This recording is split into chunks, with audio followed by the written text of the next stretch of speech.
It's NAB 2025. We are in the North Hall and I'm on the Broadcast Bionics booth. I'm joined by Dan. Hi Dan, how you doing? Hi, good to see you.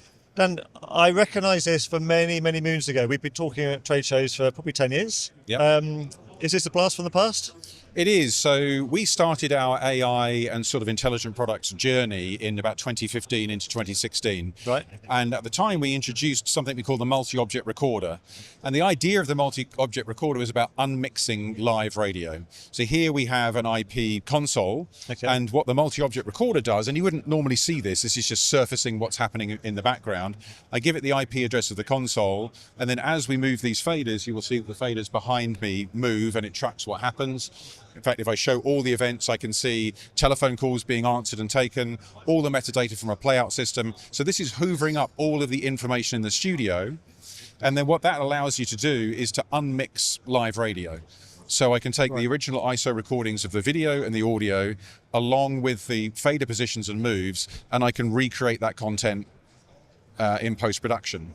Now we thought that was pretty cool, and we thought everyone would want to create object-based, interactive and immersive experiences, but it was a little bit ahead of its time, and we actually at the time had this strap line about listening, watching, reacting, learning. It was all AI, and it was a bit creepy wizard, and no one was kind of ready for it. What I realized recently when I was giving talks about AI is radio and broadcast has a problem, which is that this technology is now changing incredibly fast. We have new AI technologies available every 6 weeks, 6 months, 6 days sometimes.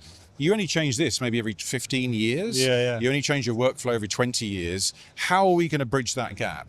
In the back of my mind, I thought, wait, we have this thing, the multi-object recorder, which sits in the background, and this is connected to all of the ISO stems, it's connected to the fader positions. And so what this allows you to do is to use MOR as a bridge between the slow-moving world of your infrastructure and the fast-moving world of web-based AI technologies. So we've created a plug-in technology we call Mosaic, which is the multi-object system for AI connectivity, which sits on top of the multi-object recorder. And that means every time a new AI technology comes out, we can simply connect that to your existing studio, to your existing workflow. So we have technology going to this like Scribe, which has transcription, summarization, topic detection, to every studio that it can connect to. But we're talking to partners about speech to speech.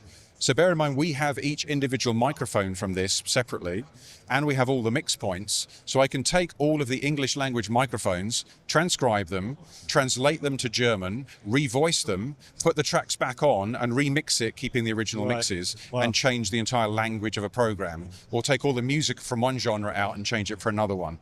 So suddenly the technology we had 10 years ago, but didn't really have that purpose for, we can now use as this flexible plug-in point to put all of these capabilities and technologies as they develop at pace and at scale, and plug them into the existing platform you have and the existing workflow that you already use.